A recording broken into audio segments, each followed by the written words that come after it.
आप यहाँ पे सब लोग आ रहे हैं फिटनेस के लिए, क्योंकि आपको हेल्दी रहना है, राइट। तो जब आपको हेल्दी रहना है तो इस बात पे मुझे ये बताइए कि आप में से कितने लोग ये समझते हैं कि वो हेल्दी हैं? क्या कोई है एक भी ऐसा जो ये समझता है कि मैं हेल्दी हूँ?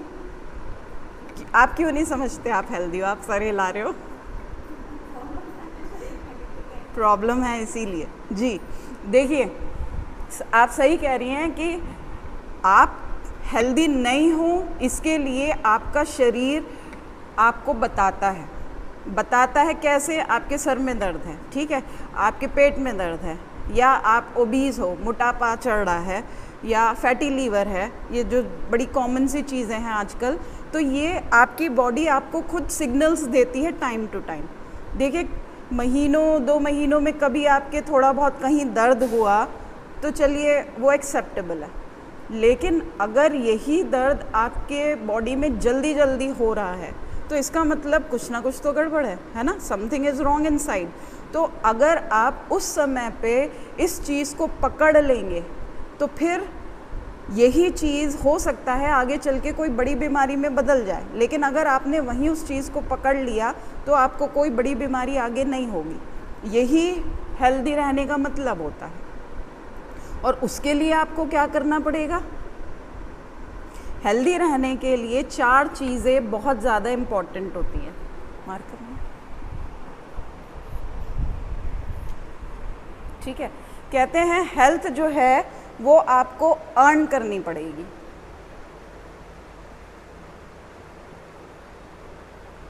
देखिए, 2 चीज़ें होती हैं, ठीक है, 2 चीज़ें होती हैं। एक होता है हेल्थ, एक होती है ऑप्टिमल हेल्थ, ठीक। हेल्थ का मतलब जो हम लोग सोचते हैं कि हमें कोई बीमारी नहीं है तो हम हेल्दी हैं, तो ये रॉन्ग नोशन है। अगर आप ये सोचते हो कि आपको कोई बीमारी नहीं है तो इसका मतलब आप हेल्दी हो, तो ये गलत है, क्योंकि आपको नहीं पता कि आपकी बॉडी के अंदर क्या चल रहा है, ठीक है। तो इसीलिए हेल्थ और ऑप्टिमम हेल्थ 2 अलग अलग चीज़ें हैं। हेल्दी रहने का मतलब आपकी ऑप्टिमम हेल्थ नहीं होती। ऑप्टिमम हेल्थ आपको अर्न करनी पड़ती है, कमानी पड़ती है। और ये कमाते आप कैसे हो? ये कमाते हो आप अपनी ज़िंदगी में 4 चीज़ों का बैलेंस करके, जो इसको इन चारों को हम 4 पिलर्स ऑफ ऑप्टिमम हेल्थ बोलते हैं, ठीक है। ये 4 चीज़ें क्या हैं? सबसे पहली एक्सरसाइज, दूसरा है आपका एटीट्यूड, तीसरा होता है रेस्ट, और चौथी चीज़ वेरी इंपॉर्टेंट, न्यूट्रिशन। तो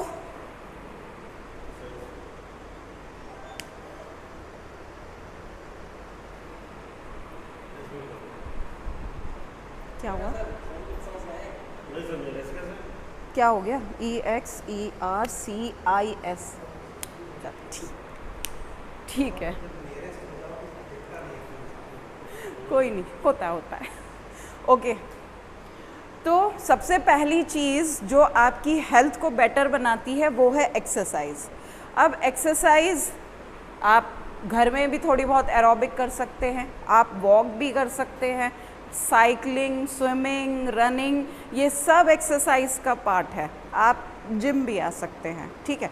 जिम में आने का आपको फ़ायदा ये हो जाता है कि आपको एक प्रॉपर ट्रेनर मिल जाता है, और वो ट्रेनर आपकी बॉडी की नीड के अकॉर्डिंग आपका एक्सरसाइज प्लान कर सकता है ना। तो इसलिए जिम में आने का ये बहुत बढ़िया फ़ायदा आपको मिल सकता है। तो एक्सरसाइज करने के और क्या फ़ायदे हो सकते हैं? जैसे आपने कहा कि आपको हेल्दी रहना है इसलिए आप यहाँ आते हो, है ना। तो ये बिल्कुल सही बात है कि हेल्थ के लिए मैंने अभी बताया ना, जो पहला पिलर वो एक्सरसाइज है। एक्सरसाइज से क्या फ़ायदे होंगे? डेली कहा जाता है डेली कम से कम 20 मिनट की आपको कोई ना कोई एक्सरसाइज ज़रूर करनी चाहिए। ये 20 मिनट की एक्सरसाइज क्यों? देखिए, हम जो इंसान हैं, हम इवॉल्व जो हुए हैं, हम बंदरों से सोचिए इंसान बन गए, धीरे धीरे धीरे धीरे हम लेज़ी होते जा रहे हैं, क्या हमारे पूर्वज हमारे जैसे थे? वो हमेशा चलते फिरते रहते थे। हम लोगों को होमिनिड बोला जाता है। होमिनिड का मतलब बंजारे टाइप, आज यहाँ हैं तो कल वहाँ हैं तो परसों वहाँ हैं। और हमारा जो शरीर है वो चलने फिरने के लिए बना है। अगर आप एक जगह बैठे रहेंगे तो आप हेल्दी नहीं रह पाएंगे, आपको बीमारी लगनी जो है वो लाजमी ही है, आप बीमार पड़ोगे ही पड़ोगे। इसीलिए आजकल के ज़माने में, आजकल के टाइम में आप देखिए कितने डिजीज़ेज़ जो हैं जो कभी आप नाम नहीं सुनते थे, वो डिजीज़ेज़ कॉमन हो रहे हैं। पहले एक एज होती थी कि 50-60 के लोग हुए, उसके बाद जाके बीमारियां उन लोगों में दिखाई पड़ती थी। आज का टाइम क्या है? छोटे छोटे बच्चों में डायबिटीज़ हो रही है ना। तो ये जो सारी चीज़ें हैं जो अब इतनी कॉमन हो रही हैं, तो ऐसा क्या हो गया? उसका एक बड़ा फैक्टर लैक ऑफ एक्सरसाइज हो सकता है। हम सबको पता है कि एक्सरसाइज ज़रूरी होती है, लेकिन हम नहीं करते। आप लोगों का बहुत अच्छी बात है, आप लोग यहाँ जिम में आ रहे हैं, और आपको आकाश को थैंक बोलना चाहिए कि वो ऐसी मीटिंग्स आपके लिए ऑर्गेनाइज़ कर रहे हैं ताकि आप इन सब चीज़ों से कोरिलेट कर पाएँ और अपनी हेल्थ को अच्छी और बेटर कर पाएँ। तो एक्सरसाइज डेली करनी चाहिए, कम से कम 20 मिनट से लेके आधे घंटे की एक्सरसाइज बहुत ज़रूरी है हम सब के लिए। ठीक, एक्सरसाइज करने से आपका बीपी कंट्रोल रहेगा, आपकी ओबेसिटी कंट्रोल रहेगी, आपका हार्ट प्रॉपरली फंक्शन करेगा। वो कैसे? वो ऐसे कि जब आप एक्सरसाइज करते हो तो आपका हार्ट जो है वो बेटर तरीके से काम करने लगता है। आपकी जो आर्टरीज़ में, बहुत से लोग होते हैं ना कि जिनकी हार्ट में ब्लॉकेज हो गया, स्टेंट पड़ा हुआ है, या कोई सिम्टम नहीं, कुछ नहीं, ऐसा नहीं है कि सिम्टम्स नहीं होंगे, लेकिन वो एक दिन डॉक्टर के पास गए, पता चला जी 90% ब्लॉकेज हो गया। लेकिन ऐसा नहीं है कि उन्हें सिम्टम्स नहीं आ रहे होंगे, उनकी सांस फूलती होगी, ठीक है, उन्हें थोड़ी बहुत घबराहट होती होगी, लेकिन जब उन्होंने ये सिम्टम्स इग्नोर करे होंगे तब जाके पता चला एकदम से कि 90% ब्लॉकेज हो गया। डॉक्टर ने कहा सीधे स्टेंट डलवाओ या ऑपरेशन कराओ, बाईपास सर्जरी कराओ। तो जब आप एक्सरसाइज करते हैं ना, तो आपकी जो ये वॉल्स होती हैं आर्टरीज़ की, जो हार्ट को ब्लड लेके जाती है, जिनमें ब्लॉकेज आता है, वो उनकी जो स्टिफनेस है वो कम होती है। क्योंकि जब हार्ट प्रॉपरली काम करेगा, हर चीज़ को, ब्लड को ठीक से जगह पे पहुंचाएगा, तो वो स्टिफनेस कभी नहीं आएगी। और वो कैसे होगी? जब आप एक्टिव रहेंगे, एक एक्टिव लाइफस्टाइल अपनाएंगे और डेली एक्सरसाइज करेंगे। ठीक है, तो एक्सरसाइज हो गया। फिर नेक्स्ट चीज़ जो आती है वो होता है एटीट्यूड। एटीट्यूड मतलब आपका पॉजिटिव मेंटल एटीट्यूड।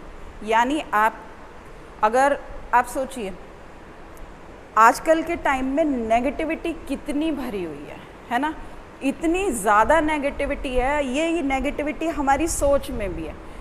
आपको अपनी पड़ोसी से जलन होती है, आपका जो कुलीग है उससे जलन होगी कि भाई वो डिज़र्व नहीं करता, उसका प्रमोशन हो गया, मेरा नहीं हुआ। तो आपके अंदर ये जो नेगेटिविटी आती है ना, ये नेगेटिविटी कभी भी आपको हेल्दी नहीं रहने दे सकती। जितना भी आप स्ट्रेस में रहोगे, जितना भी आप टेंशन में रहोगे, आप कभी भी हेल्दी नहीं रह पाओगे। क्यों? क्योंकि स्ट्रेस के समय हमारी बॉडी में एक हार्मोन निकलता है जिसको कहते हैं कॉर्टिसोल। अब ये हार्मोन क्या करता है? ये हार्मोन आपकी बॉडी में शुगर बनाने लगता है। क्योंकि जब आप तकलीफ़ में होते हो, मतलब स्ट्रेस में होते हो, टेंशन में होते हो, तो बॉडी को एनर्जी चाहिए काम करने के लिए।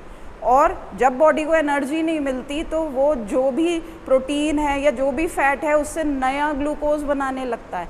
और ये ग्लूकोज जब एक्सेस में हो जाएगा तो इंसुलिन आएगा उसको कम करने के लिए।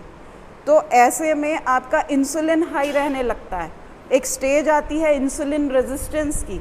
फिर ये इंसुलिन रेजिस्टेंस धीरे धीरे धीरे धीरे कब डायबिटीज़ में बदल जाएगा आपको पता ही नहीं चलेगा। तो इसलिए जो स्ट्रेस है वो बहुत बड़ा कल्प्रिट है आपको हेल्दी ना रहने देने में। तो अपना जो एटीट्यूड है उसको पॉजिटिव करिए। हर समय नेगेटिव सोचने की बजाय थोड़ा सा पॉजिटिव सोचना शुरू करिए, थोड़ा सा गुस्सा इसको कम करिए, क्योंकि कोई और नहीं कर सकता। ये काम सिर्फ़ और सिर्फ आपको करना है, ये वर्क आपको अपने आप के ऊपर करना है। आप अपना एटीट्यूड पॉजिटिव रखेंगे, आप देखिएगा आपकी दुनिया बदल जाएगी और आपकी हेल्थ में सुधार आ जाएगा, राइट? तो exercise, your positive mental attitude.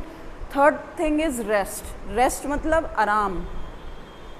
कितने लोग रात में बड़े आराम से चैन की नींद सोते हैं घोड़े बेच के? क्या है कोई ऐसा? आसानी से नींद आ जाती है? या रात में लेटते आप 8 बजे 10 बजे हो और पता चला नींद 2 बजे तक जो है करवटें बदल रहे हैं, सोच रहे हैं। अक्सर सभी के साथ ऐसा होता है, ऑलमोस्ट। तो ऐसा क्यों? अगेन कुछ ना कुछ टेंशन दिमाग में चलती रहती है। वही बात हो गई ना, मैंने बोला ना, ये सारी चीज़ें एक दूसरे से रिलेटेड है। तो अगर आप, साइंस कहती है कि पूरे दिन में 24 घंटे में 7 से 8 घंटे की नींद बॉडी को बहुत ज़्यादा ज़रूरी है।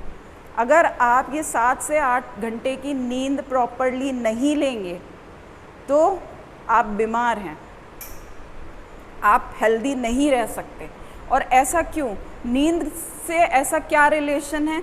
नींद से रिलेशन ये है कि आप देखिए, दिन भर तो आपकी भाग दौड़ लगी रहती है कुछ ना कुछ कामों में, चाहे मेल हो चाहे फीमेल, सबके अपने अपने काम हैं, सबकी भाग दौड़ लगी रहती है। लेकिन तो उस भाग दौड़ में आपकी बॉडी को टाइम नहीं मिलता है सेल्फ हीलिंग का, सेल्फ रिपेयर का। रात में जब आप सो रहे होते हैं, और वो भी डीप स्लीप में, ठीक है, डीप स्लीप आपकी होती है 11 बजे से लेके 4 बजे तक सुबह के। कहते थे ना पहले ब्रह्म मुहूर्त, सब लोग 4 बजे उठ जाते थे, क्योंकि होता यही था। 8 बजे सोए, आप 11 बजे तक डीप स्लीप में पहुंच जाते हो, और फिर 4 बजे तक की वो जो डीप स्लीप होती है उसमें बॉडी आपकी सेल्फ हीलिंग प्रोसेस में होती है। आपका जितना भी दिन भर का वियर टियर है वो उस वक्त मतलब बॉडी जो है वो रिपेयरिंग मोड में है, बॉडी अपने आप को रिपेयर कर रही है। आपको पता है हमारी बॉडी में लीवर ऐसा ऑर्गन है जो अपने आप को पूरा रिपेयर कर सकता है। बहुत लोगों को फैटी लीवर की तकलीफ़ होती है, लीवर के ख़राब होने की तकलीफ़ होती है, लेकिन अगर आप प्रॉपर सपोर्ट करोगे लीवर को तो वो अपने आप को हील कर लेगा। आपको दवाइयों की ज़रूरत नहीं पड़ेगी, लेकिन आपको वो सपोर्ट उसको देना है। और वो सपोर्ट में बहुत बड़ा फैक्टर होता है आपकी डीप स्लीप, आपकी 7 से 8 घंटे वाली रात में बिल्कुल ऐसी स्लीप कि सोए तो सुबह ही आँख खुले। ऐसी स्लीप जब होगी तभी आप प्रॉपरली बॉडी मतलब हील कर पाएगी। तो इसीलिए rest is very very important. Next come the nutrition. अब न्यूट्रिशन क्यों इम्पॉर्टेंट है ये तो एक तरीके से अंडरस्टूड भी है।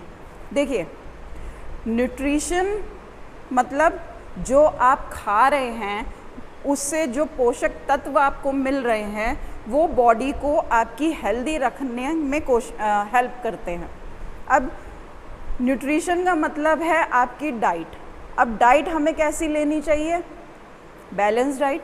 नाम सब नहीं सुना होगा आपने कि बैलेंस डाइट होती है, लेकिन ये जो बैलेंस डाइट है, बैलेंस डाइट के 5 कंपोनेंट होते हैं। वो क्या क्या हैं? प्रोटीन्स, कार्बोहाइड्रेट्स,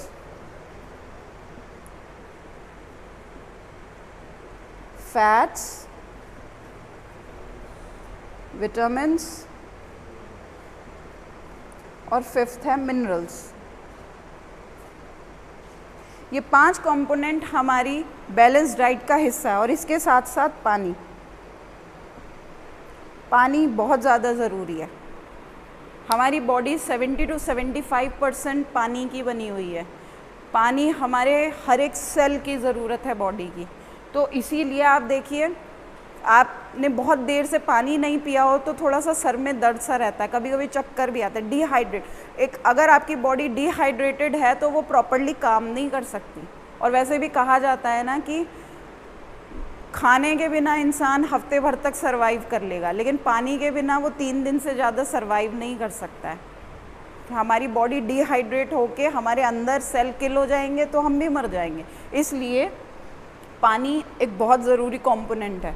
तो ये जो बाकी के ये जो 5 कंपोनेंट हैं ये आपकी एक हेल्दी, एक बैलेंस डाइट बनाते हैं। अब इसमें सबसे पहले आता है प्रोटीन। प्रोटीन बहुत ही इम्पोर्टेंट है। जब आप अपने आप को शीशे में देखते हैं, जैसे ये शीशा लग रहा है, जब आप इसके सामने खड़े होंगे तो आपको जो कुछ दिख रहा है सब प्रोटीन का बना हुआ है।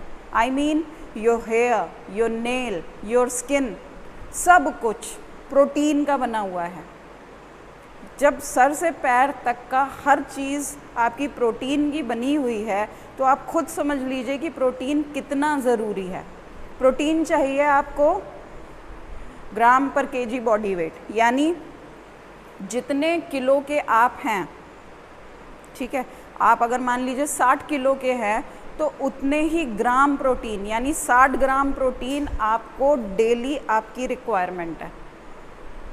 और अगर आप मसल बिल्डिंग में इंटरेस्टेड हैं, बॉडी बिल्डिंग में, तो वो प्रोटीन रिक्वायरमेंट आपकी बढ़ जाती है। प्रेगनेंसी के टाइम वुमेन की प्रोटीन की रिक्वायरमेंट बढ़ जाती है। एक छोटे बच्चों की प्रोटीन की रिक्वायरमेंट हम लोगों से ज़्यादा है, ठीक है, बट ऑन एन एवरेज कहा जाता है एक एडल्ट फीमेल को 55 ग्राम प्रोटीन रोज़ चाहिए और एक एडल्ट मेल को 60 ग्राम प्रोटीन रोज़ चाहिए। अब आप ये सोचिए ये प्रोटीन मिल कहाँ से रहा है, बट ऑब्वियस जो आप खा रहे हैं सुबह से रात तक, तो क्या आपका खाना ऐसा है जिसमें आपकी 60 ग्राम प्रोटीन की या 55 ग्राम प्रोटीन की जो रिक्वायरमेंट है वो पूरी हो रही है? नहीं हो रही। आजकल के टाइम में नहीं होती। क्यों? क्योंकि इतना मिलावट का ज़माना आज आ गया है कि आप कितनी भी कोशिश कर लें, आप 60 ग्राम प्रोटीन खा ही नहीं सकते। अगर आप वेजिटेरियन हैं तो आप दिन भर में 20 से 25 ग्राम प्रोटीन, जब आप बहुत हेल्दी फूड खा रहे हैं, आप वैरायटी ऑफ फूड खा रहे हैं, तब सिर्फ 20 से 25 ग्राम प्रोटीन आपको मिलेगा उस खाने में। और अगर आप नॉन वेजिटेरियन हैं, क्योंकि नॉन वेज के सोर्स थोड़ा सा प्रोटीन उसमें ज़्यादा हो जाता है, तो आपका 30-35 ग्राम जो है वो दिन भर की रिक्वायरमेंट हो जाएगी। अब हो सकता है बहुत से लोग तो ये कहें, हम गूगल पे देखते हैं कि भाई एग में इतने प्रोटीन है, इसमें दाल में इतना प्रोटीन है, उसमें इतना प्रोटीन है, होता है, बट आप खुद सोचिए आजकल के टाइम ऐसा नहीं है। जी न्यूज़ पर एक पूरा प्रोग्राम आया था जिसमें उन्होंने बताया था कि हमारी सॉइल में, हमारे खाने में 40% प्रोटीन ऑलरेडी कम हो चुका है। भाई जब मिट्टी में नहीं है तो पेड़ों में कहाँ से आएगा, पौधों में कहाँ से आएगा, फ्रूट्स वेजिटेबल्स में कहाँ से आएगा?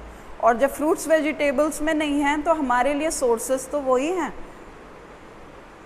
आपको अगर प्रोटीन की रिक्वायरमेंट आपको राजमा खा के पूरी करनी है तो आपको 9 कटोरी, बड़े कटोरी भर के राजमा खाना है पूरे दिन भर में। खा सकते हैं आप? गैस बन जाती है, पेट में दर्द हो जाता है एक कटोरी खाने पे तो लोगों के। तो 9 कटोरी राजमा अगर आप सुबह से शाम तक खा रहे हैं अपने प्रोटीन की रिक्वायरमेंट के लिए, और साथ में कितना घी पहुंच रहा है, उसके साथ कितना तेल पहुंच रहा है ना? तो इसलिए प्रोटीन सोर्स में नहीं है तो हमारी बॉडी में न्यूट्रिशनल गैप हो जाता है। भाई रोज़ का 55 से 60 ग्राम प्रोटीन आपको चाहिए, आपको नहीं मिल रहा है, तो कोई चीज़ की कमी बॉडी कब तक सह लेगी? 1 दिन, 2 दिन, 10 दिन, मान लीजिए महीना भर। लेकिन अगर ये कमी कंटिन्यूसली आपकी बॉडी में बनी हुई है तो क्या होगा? भाई डिफिशिएंसी होगी, और वही डिफिशिएंसी फिर बड़े बड़े डिजीज़ेस में आ जाती है। इसलिए प्रोटीन बहुत मस्ट है। अब ये आपको सोचना है कि आप कैसे पूरा करेंगे। भाई खाने से पूरा नहीं हो रहा, इसीलिए फिर सप्लीमेंटेशन आ जाता है। अब जैसे मान लीजिए आप जिम में आते हैं, भाई पहले दिन बड़ी जोश में आपने ट्रेडमिल भी कर ली, ये भी कर लिया, वो भी कर लिया, इसका नतीजा क्या होगा? घर जाते ही जो दर्द आप महसूस करेंगे, होता है ना ऐसा, यहाँ हाथों में दर्द, पैरों में दर्द, ये दर्द, वो दर्द। अब ये दर्द क्यों आ रहा है? ऑब्वियस सी रीज़न है, भाई बॉडी की आदत नहीं है इतना दौड़ भाग करने की, इतना उछलने कूदने की। यहाँ पे आके आपने जोश में इतनी एक्सरसाइज कर ली, मान लीजिए घंटा भर, तो आपकी बॉडी में उतना सोर्सेज नहीं है। अब जब आप स्ट्रेनियस एक्सरसाइज करते हैं ना, जल्दी जल्दी आप एक्सरसाइज करते हैं, तो आपकी जो मसल्स हैं, हाथ पैरों की मसल्स, वो स्ट्रेस में आ जाती हैं। जब मसल स्ट्रेस में आ जाती हैं तो उनको तो भाई एनर्जी चाहिए, मसल कॉन्ट्रैक्ट एक्सपेंड हो रही हैं, उनको एनर्जी चाहिए, क्योंकि आप दौड़ रहे हैं ट्रेडमिल में, या आप चल रहे हैं, या कुछ भी आप कर रहे हैं, वेट लिफ्टिंग कर रहे हैं, व्हाटएवर यू आर डूइंग, आपकी मसल्स को एनर्जी चाहिए। तो ऐसे में मसल्स जो हैं वो जल्दी जल्दी किसी भी तरीके से एनर्जी बनाती है, और उस जल्दबाजी में लैक्टिक एसिड बन जाती है हमारी मसल्स में, और वो लैक्टिक एसिड धीरे धीरे धीरे धीरे आपकी मसल्स में एक्यूमुलेट हो जाती है। जब आप थक जाते हो, क्योंकि दर्द बहुत बढ़ जाता है, फिर मतलब उसी से वो दर्द करने लगता है, और फिर ये लैक्टिक एसिड जब आपकी मसल्स में बहुत देर तक बना रहेगा तो ये दर्द ही करता रहेगा, जब तक ये बॉडी से धीरे धीरे निकल नहीं जाएगा। इसलिए आप देखिए 2-3 दिन में जाके वो सही होता है, जब वो लैक्टिक एसिड निकल जाता है। यहीं पर अगर आपका प्रोटीन पूरा होता तो ये दर्द नहीं होता आपके। इसीलिए आपको सजेस्ट करा जाता है कि व्हाइल यू आर एक्सरसाइजिंग आपको प्रोटीन ज़रूर लेना चाहिए, लेकिन उस पर भी डिपेंड करता है कि आप कौन सा प्रोटीन ले रहे हो, ये आपको सोच समझना चाहिए। क्योंकि मैं जिस ब्रांड को रिकमेंड करती हूँ वो है न्यूट्रीलाइट। न्यूट्रीलाइट का प्रोटीन, ये पाउडर ये यहाँ रखा हुआ है ऑल प्लांट प्रोटीन के नाम से, क्योंकि देखिए हमारा शरीर जो है वो फल फूल पत्ती का बना है। हमारा शरीर भगवान ने मांस मछली खाने के लिए नहीं बनाया था। हम जो इवॉल्व हुए हैं वो साग सब्जियां फल रोटी खाकर ही इवॉल्व हुए हैं। वो तो अब हमने ये सब शुरू कर दिया है नॉन वेज खाना, तो हमारी बॉडी वेजिटेरियन सोर्सेस को ज़्यादा अच्छे से एब्जॉर्ब कर पाती है, यूटिलाइज कर पाती है as compare to non veg things. और जब आप वेजिटेरियन सोर्सेस से प्रोटीन लेते हैं तो वो प्रोटीन ज़्यादा अच्छे से एब्जॉर्ब होता है। आजकल सप्लीमेंट्स मार्केट में भरे हुए हैं, लेकिन वो आपको सोचना है कि कौन सा सप्लीमेंट्स आपके लिए बेटर है। जो चीज़ प्लांट बेस्ड है, जो चीज़ ऑर्गेनिकली ग्रोन है, वो सच में आपके लिए बहुत बेटर है। और आजकल तो देखिए आप, कोविड के बाद सब लोग, ज़्यादातर लोग जो हैं वो ऑर्गेनिक की तरफ जा रहे हैं। वो क्यों जा रहे हैं? क्योंकि हमको समझ में आ गया है कोविड में कि हमारी इम्यूनिटी कहाँ पहुँच गई है। ये कोविड वायरस कुछ नहीं करता अगर आप इंटरनली मजबूत होते। बहुत से लोग ऐसे हैं जिनको कुछ भी सर्दी खांसी जुकाम जरा सा भी बुखार नहीं हुआ। क्यों नहीं हुआ? क्योंकि वो इंटरनली स्ट्रॉन्ग थे। जो लोग बीमार पड़े हैं, कहीं ना कहीं उनकी इम्यूनिटी ने धोखा दिया है उनको। साल में थोड़ा बहुत बीमार पड़ना चाहिए। पूरे साल में आप 1-2-3 बार बीमार पड़ गए तो चलिए सही है, वो आपकी बॉडी के लिए अच्छा है। कहते हैं ना परीक्षाएं होती हैं, तो वो आपकी बॉडी के लिए परीक्षा हो गई। लेकिन अगर आप जल्दी जल्दी बीमार पड़ रहे हैं, सीज़न चेंज पे बीमार पड़ रहे हैं, तो इसका मतलब कुछ ना कुछ गड़बड़ है। तो ये सारे सिम्टम्स आपकी जो बॉडी दे रही है, इसको पहचानिए और अपना जो ये न्यूट्रिशनल गैप है उसको पूरा करिए। नेक्स्ट जो इम्पॉर्टेंट चीज़ होती है वो होते हैं कार्बोहाइड्रेट। कार्बोहाइड्रेट्स का मतलब होता है शुगर्स, मीठा। अब शुगर से हम सब लोग मीठा ही समझते हैं, चीनी, बट नहीं, चीनी नहीं। यहाँ पे शुगर्स का मतलब है वो प्लांट बेस्ड शुगर्स जो हमें हमारे खाने से मिलती हैं।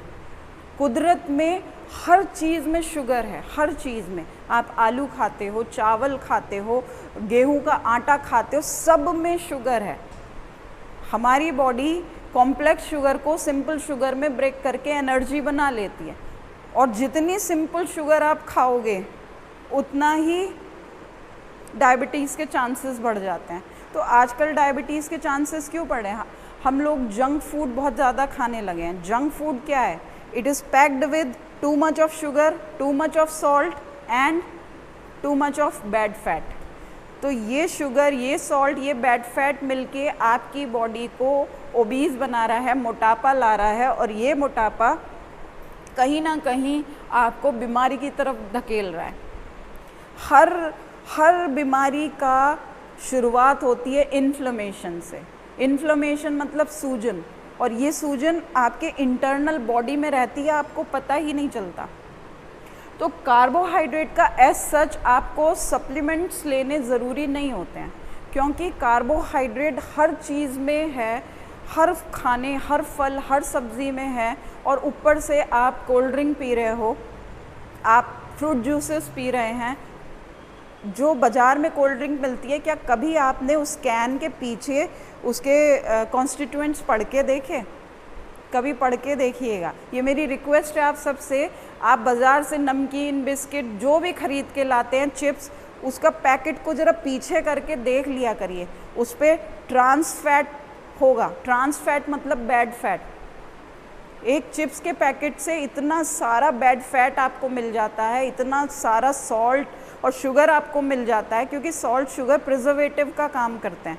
हम घर में अचार डालते हैं, कितना ज़्यादा नमक डालते हैं, और आजकल ज़्यादा नमक मतलब हाई बीपी, है ना। तो ये चीज़ आपको देखना चाहिए। जो भी चीज़ आप बाज़ार से ला रहे हैं उसके पीछे ये देख लीजिए उसमें कार्बोहाइड्रेट कितना है, उसमें ट्रांस फैट कितना है। क्योंकि हो सकता है आप ये कहें कि भाई मैं तो चीनी, चाय में मैं तो बिल्कुल एक शक्कर ही चीनी लेता हूँ या लेती हूँ, है ना। लेकिन आप ये नहीं जानते कि चाय में तो चलिए आप 1 चम्मच चीनी ले रहे हो, लेकिन रोज़ आप नमकीन खा रहे हैं, बिस्किट खा रहे हैं, चिप्स खा रहे हैं, कितनी हिडन शुगर आप ले रहे हो। दिन भर में चीनी की रिक्वायरमेंट, अगर सिर्फ चीनी खा के आप कार्बोहाइड्रेट की रिक्वायरमेंट पूरी कर रहे हो तो वो सिर्फ 6 चम्मच चीनी है। लेकिन एक कोल्ड ड्रिंक के कैन में ही आपको 12-13 चम्मच चीनी मिलती है। सिर्फ एक ग्लास कोल्ड ड्रिंक में आप 12 से 13 चम्मच चीनी आप पी जाते हो। तो सोचिए आप कि आपकी बॉडी को वो 13 चम्मच चीनी कितना नुकसान कर रही है। एकदम से इंसुलिन स्पाइक होता है। हम सोचते नहीं हैं, हमको तो मज़े आते हैं क्योंकि कैफ़ीन वगैरह उसमें मिक्स होती है। हमको लगता है वाह मज़ा आ गया कोल्ड ड्रिंक पी के, प्यास बुझ गई। लेकिन प्लीज़ जब प्यास लगे तो पानी ही पीजिए। कोल्ड ड्रिंक, फ्रूट जूस वगैरह कुछ मत पीजिए, क्योंकि पानी अमृत है हमारे लिए। कोल्ड ड्रिंक, फ्रूट जूस सिर्फ़ और सिर्फ बीमारियां दे रहे हैं। और फ्रूट जूस में भी आप पढ़ के देख लीजिएगा, कोई फ्रूट जूस ऐसा नहीं है जो चीनी के बिना पकता ना हो, चीनी के बिना प्रिजर्व करके बॉटल में ना मिलता हो। इसलिए वो चीज़ चूज़ करिए जिसमें ये सब चीज़ें बहुत कम हो। फिर आते हैं फैट्स। अब फैट्स 2 तरीके के होते हैं, गुड फैट और बैड फैट। गुड फैट्स वो होते हैं जो हमारे शरीर की रिक्वायरमेंट है, ज़रूरी है हमारे शरीर के लिए। हमारा ब्रेन, आपको पता है 60%, 40 to 60% जो हमारा ब्रेन है वो गुड फैट का बना हुआ है। ठीक है, तो 40 to 60% of our brain is made up of fat. हमारी आँखें, हमारी स्किन, सब में फ़ैट की ज़रूरत है। हमारा हार्ट, ठीक है। लेकिन हम बात करते कोलेस्ट्रॉल। कोलेस्ट्रॉल बैड फैट, ऐसा नहीं है। अगर कोलेस्ट्रॉल बैड होता तो हमारा लीवर खुद उसे कोलेस्ट्रॉल को नहीं बनाता। प्लांट में कोलेस्ट्रॉल का कोई सोर्स नहीं है। कोलेस्ट्रॉल का सोर्स सिर्फ और सिर्फ नॉन वेज सोर्सेज हैं, पहली बात। दूसरी बात, हमारी बॉडी, हमारा लीवर खुद कोलेस्ट्रॉल बनाता है। क्यों? क्योंकि कोलेस्ट्रॉल हमारी बॉडी की ज़रूरत है। बहुत सारे हमारे हार्मोन्स हैं जो कोलेस्ट्रॉल से बनते हैं। विटामिन डी, हम कहते हैं ना धूप में आप घूमोगे तो विटामिन डी मिलेगा। सनशाइन विटामिन कहते हैं विटामिन डी को। विटामिन डी का बेस जो है वो कोलेस्ट्रॉल ही है। अगर कोलेस्ट्रॉल नहीं होगा आपकी बॉडी में, विटामिन डी आपकी बॉडी सिंथेसाइज नहीं कर पाएगी। लेकिन यहाँ पे ये यही कोलेस्ट्रॉल जब ज़्यादा हो जाता है, और ज़्यादा क्यों हो रहा है? All because of your eating habits. आप जंक फूड खूब खा रहे हैं, चाउमीन, पिज़्ज़ा, बर्गर, ये खूब खा रहे हैं, ठीक है। आपका घर का रोटी, दाल, चावल ये बहुत कम है और बाहर का खाना ज़्यादा है, तो ऐसे में आपको बैड कोलेस्ट्रॉल बहुत ज़्यादा मिल जाता है। अब ये बैड कोलेस्ट्रॉल भाई बॉडी क्या करेगी? आपकी सर से पैर तक ये बॉडी है छोटी सी। अब जो भी चीज़ आप इसमें एक्सेस में डाले जा रहे हो बिना सोचे समझे, बॉडी क्या करती है? आपकी बॉडी में ही तो उसे स्टोर करेगी। और ये काम लीवर का होता है भाई। बेचारा लीवर क्या करेगा जब आपने इतना उसको ओवरलोड कर दिया शुगर से या बैड फैट से, तो वो क्या करता है? वो उसको कन्वर्ट करता है और अपने ऊपर स्टोर करने लगता है अपने सेल में, और वहीं से फिर वो जो चर्बी है, जो फैट है, वो आपके लीवर पे जमा, आपको फैटी लीवर हो गया। उसके बाद लीवर से वो दूसरे ऑर्गन्स पे जमना शुरू हो जाता है, और आप जो है मोटापा आपको अंदर से शुरू होता है, बाहर से नहीं। हमेशा आप देखिएगा मोटापा आपको अंदर से शुरू होता है। भले ही दिखने में आप पतले हों, लेकिन आपको नहीं पता, अगर आपका खान पान गलत है तो आपकी बॉडी में अंदर से फैट जमना शुरू हो गया। और जब आप जिम में आते हैं या जब आप एक्सरसाइज करते हैं तो आप जिम ट्रेनर को कहोगे कि भाई मेरा कम ही नहीं हो रहा, मुझे 1 महीना हो गया। कोई मैजिक नहीं है। जब भी आप एक्सरसाइज करनी शुरू करी आपने, तो पहले बॉडी इंटरनल फैट को बर्न करती है। जब आपका इंटरनल फैट बर्न होगा तभी बाहर का फैट बर्न हो पाएगा। इसीलिए एकदम से आपको कोई मैजिक नहीं दिख जाएगा कि एक महीने में आपका 10 किलो वेट कम हो जाए। हाँ, अगर आप कुछ ऐसी चीज़ें इंक्लूड कर लें जो आजकल मार्केट में बहुत आ रहा है, वो चीज़ें आप इंक्लूड करके अपना फैट बर्न कर सकते हैं, मसल्स बना सकते हैं, बट लॉन्ग टाइम में वो चीज़ आपको नुकसान करेगी। और ये जो फैट है, तो सबसे पहले आपके इंटरनल बॉडी पे फैट जमना शुरू होगा, फिर आपके बाहर फैट दिखेगा, और इसको कम करने में थोड़ा टाइम दीजिए आप, ठीक है। कम से कम आपको 6 महीने कंसिस्टेंट रहना पड़ेगा, तब जाके आप इफ़ेक्टिवली, क्योंकि आप यहाँ आ रहे हैं जिम में, ठीक है, लेकिन अगर आपको वेट मान लीजिए महीने भर में आपका 1 kg भी वेट कम नहीं हुआ, लेकिन अगर आप बॉडी से हल्का फील कर रहे हैं, है ना, आप थोड़े एनर्जेटिक हो गए हैं, है ना, आपको लग रहा है कि पहले मैं चल नहीं पाती थी, दूर दूर तक वॉक नहीं कर पाती थी, लेकिन अब मैं कर पा रही हूँ। मैं पहले सीढ़ियाँ चढ़ती थी तो मेरी सांस फूलने लगती थी एक फ्लोर पे, अब नहीं हो रहा। तो ये अच्छे साइन है। इसका मतलब ये है कि आपकी बॉडी वर्क कर रही है, आपके इंटरनल फैट को कम कर रही है, जिसकी वजह से आप ज़्यादा एनर्जेटिक हो रहे हो। तो इसीलिए हमेशा फ़ैट लॉस का आइडिया ये होता है कि पहले बॉडी इंटरनल फैट को लेती है और उसके बाद एक्सटर्नल फैट कम होना शुरू होता है। तो इसीलिए आपको कंटिन्यूसली, अगर आप जिम में आ रहे हैं तो कंटिन्यूसली आप आते रहिए लगातार। आप ये मत सोचिए कि 1 महीने में ही मिरेकल हो जाएगा और 10-15 किलो कम हो जाएगा मेरा, नहीं। 1 महीने में मैक्सिमम 4 किलो कम होता है, तो ये गुड साइन है। इससे ज़्यादा आप उम्मीद मत रखिए। 1 से 2 महीने में 4 से 6-7 किलो, बस 6-7 भी मैंने ज़्यादा बोल दिया। आप नॉर्मली ये मानिए 1 महीने में 4 किलो हो गया तो बहुत है, ठीक है। फिर आते हैं हमारे विटामिन्स और मिनरल्स। अब विटामिन्स और मिनरल्स एक ऐसी चीज़ हैं जो हमको बिल्कुल माइक्रोग्राम, मिलीग्राम में चाहिए। मतलब इतने बिल्कुल चुटकी भर आपको ज़रूरत होती है विटामिन्स और मिनरल्स की रोज़, लेकिन वही हमको नहीं मिल पाते। विटामिन और मिनरल हमारी बॉडी में जितने भी मेटाबॉलिक प्रोसेस हो रहे हैं, सोचिए इस वक्त मैं बोल रही हूँ, आप सुन रहे हैं, तो आप सुन रहे हैं तो आपका ब्रेन काम कर रहा है, तो ये एक प्रोसेस हो रहा है आपकी ब्रेन में जिससे आप मुझे सुन पा रहे हैं। इसके लिए आपको विटामिन्स मिनरल्स चाहिए। आप खाना खाते हैं, खाने को डाइजेस्ट करने के लिए आपको प्रोटीन चाहिए, विटामिन्स मिनरल्स चाहिए। बहुत सारे मेटाबॉलिक फंक्शंस ऐसे हैं जिसमें आपको विटामिन्स मिनरल्स चाहिए।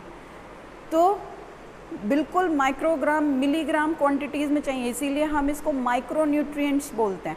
प्रोटीन, कार्बोहाइड्रेट, फैट्स मैक्रोन्यूट्रिएंट्स में आते हैं क्योंकि ये हमको ज़्यादा ग्राम की अमाउंट में चाहिए, और विटामिन्स मिनरल्स हमको माइक्रोग्राम मिलीग्राम में चाहिए, इसलिए इनको माइक्रोन्यूट्रिएंट्स बोला जाता है।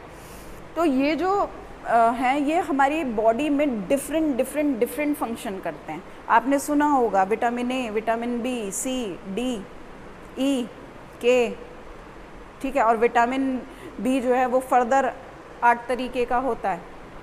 ये सारे विटामिन्स का रोल बहुत ही इम्पॉर्टेंट है बॉडी में। तो विटामिन्स एंड मिनरल्स डेली लेने हैं आपको, और अगेन क्योंकि हमारी सॉइल में नहीं है, आप वो रिपोर्ट देखिएगा, अगर आप जी न्यूज़ देखते हैं तो जी न्यूज़ पे नाम क्या है उनका, सुधीर, तो वो आते हैं ना DNA daily news and analysis आता है ना, उसमें उन्होंने ये सारी रिपोर्ट्स दिखा रखी हैं। उन्होंने बता रखा है सॉइल से इतने % आयरन कम हो चुका है, ये नहीं है सॉइल में, वो नहीं है। जो जब सॉइल में नहीं है तो कहाँ से आपको मिलेगा खाने में, और खाने में नहीं है तो वहीं से आपको न्यूट्रिशनल गैप आ ही रहा है। अब न्यूट्रिशनल गैप आ रहा है तो आप हेल्दी कैसे रह सकते हो, इसलिए सप्लीमेंट्स की ज़रूरत पड़ जाती है। और फिर सप्लीमेंट्स भी आपको कौन से सोर्सेस से लेने हैं वो आपको ध्यान रखना चाहिए। ओके, चलिए ठीक है, थैंक यू।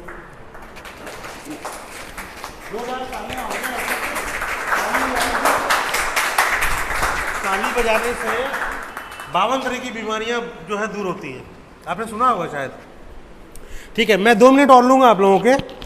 एक मूवी आप लोगों ने देखी होगी गब्बर सिंह वाली, शोले। तो शोले मूवी में एक बहुत फेमस डायलॉग है, आइकॉनिक डायलॉग है,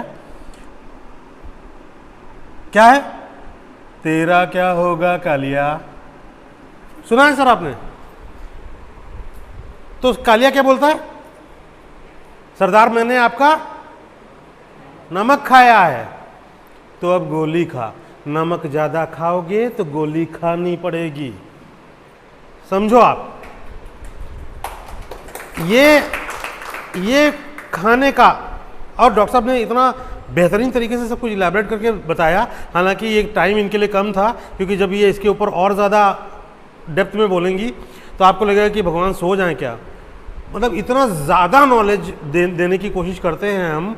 इस पूरी गैदरिंग में अगर आप आते रहेंगे तो आप लोगों को ऐसी सी नॉलेज मिलेगी। एक कैन कोल्ड ड्रिंक में 13 चम्मच शुगर होती, कौन बताएगा आपको? हम देखते हैं नीचे चौहान कन्फेक्शनर के नीचे यहाँ पे लड़के खड़े, अपना वो स्टिंग पता नहीं क्या नाम है, वो पब्लिक पीती रहती है 15 रुपए का। अबे 15 रुपए में तुमको क्या मिल जाएगा? बस पिया, बोतल डाल दी साइड में, क्या पिया अंदर? आराधना जी, मान लीजिए मम्मी आपको एक टॉप दिलाती हैं और आपने वो टॉप पहना, ठीक है, आपको पसंद नहीं आया, आप क्या करोगे? मम्मी से कहते मम्मी इसको या तो बदल दो या मुझे चाहिए ही नहीं है। You have the right to reject, आप उसको रिजेक्ट कर सकते हो। लेकिन जो स्टिंग पी लिया आपने, उसका क्या होगा? जो चीज आप खा रहे हो, जो चीज आपने सिस्टम में आपने इंट्रोड्यूस कर दी, उसको क्या उल्टी लगा निकाल दोगे? नहीं निकलेगी, वो अंदर जाएगी और आपको या तो फायदा करेगी या तो नुकसान करेगी, दो ही चीज करेगी। तो क्या टी शर्ट, शूज, मोजे, बाल, तेल, फलाना डिमाका, जो बाह्य आवरण है, ये आप कहीं से उठा लो, शोरूम से ले लो, चाहे फुटपाथ से उठा लो, ना समझ में आए पोछा बना दो। लेकिन जो चीज आपने खा ली, क्या कर रहे हो यार? इरिवर्सिबल प्रोसेस है सर, उसको आप रिवर्स नहीं कर सकते। यह तो बहुत महंगा है, 20 रुपए का 50 ग्राम अंकल चिप्स मिलता है। कितने रुपए किलो हो गया आलू? 400 रुपए किलो। 400 रुपए किलो आलू खा सकते हो आप। आप अपने लिए प्रॉपर सप्लीमेंट्स नहीं ले सकते? बताओ हमको, क्या रोक रहा है तुमको?